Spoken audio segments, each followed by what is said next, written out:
গরম ভাতে এরকম শাক ভাজা যদি লাঞ্চের শুরুতেই থাকে তাহলে কিন্তু লাঞ্চ জমে যায়, কি বলো? তো আজ আমি দেখাচ্ছি আমি কিভাবে কলমি শাককে ভাজি। শাক ভাজার জন্য অনেকে অনেক রকমের পদ্ধতি, অনেক উপকরণ ব্যবহার করে। এবার আমি যে পদ্ধতিটা করি সাধারণত, যেটা আমার ভালো লাগে, আজ সেটা তোমাদের সাথে শেয়ার করছি। আর তার জন্য আগে কিন্তু শাক ভালো করে বেছে নিতে হবে, যাতে শাকের মধ্যে কোনো ছোট পোকা বা নোংরা কিছু না থাকে। আমার এখানের বাজারে শাক যদিও ভীষণ পরিষ্কার পরিচ্ছন্ন পাওয়া যায়, তাই আমাকে খুব একটা কষ্ট করতে হয় না। এইভাবে ছোট ছোট করে শাক কেটে নেওয়ার পরে একটা পেতের মধ্যে তুলে এটাকে ভালো করে ধুয়ে জল ঝরিয়ে রেখে দেবো।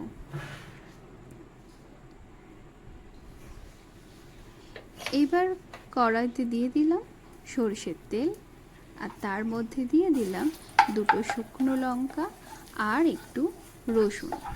হ্যাঁ, আমি শাকের মধ্যে কিন্তু রসুন, এই বিশেষ করে কলমি শাকে রসুনটা দিই, কারণ রসুনের যে ফ্লেভারটা এটা শাকের সাথে মিশে এত টেস্টি খেতে হয়, মানে কলমি শাক খেলেই আমার ভাত খাওয়া হয়ে যায় এরকম ব্যাপার। রসুন গোল্ডেন ব্রাউন হয়ে গেলে এইবার দিয়ে দেবো ওপর থেকে কলমি শাক।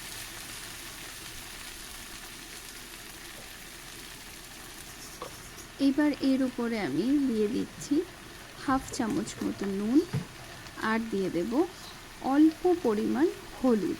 হলুদের পরিমাণটা কিন্তু ভীষণই অল্প হবে, কারণ না হলে কিন্তু বেশি হয়ে গেলে হলুদ গন্ধ ছাড়বে।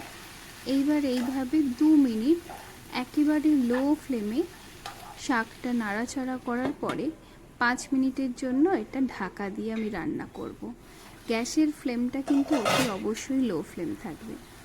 দেখো 5 মিনিট পর শাক একদম সিদ্ধ হয়ে গেছে। শাকের মধ্যে যে এবার এক্সট্রা জলটা আছে সেটা গ্যাসের ফ্লেমটা একটু বাড়িয়ে, সামান্য বাড়িয়ে 3 থেকে 4 মিনিট এইভাবে নাড়াচাড়া করে নিলেই আমাদের কিন্তু শাক ভাজা রেডি। তোমরা কিভাবে শাক ভাজা করো তার যদি কোনো এক্সট্রা টিপস থাকে অবশ্যই কমেন্ট সেকশনে শেয়ার করো। আর চ্যানেলটা যেহেতু নতুন, তাই সবার কাছে রিকোয়েস্ট, সাবস্ক্রাইব করে পাশে থেকো। চেষ্টা করব অতি সাধারণ থেকে সাধারণ রান্না তোমাদের সাথে শেয়ার করার, যেগুলো তোমাদের দৈনন্দিন জীবনে খুব কাজে লাগবে।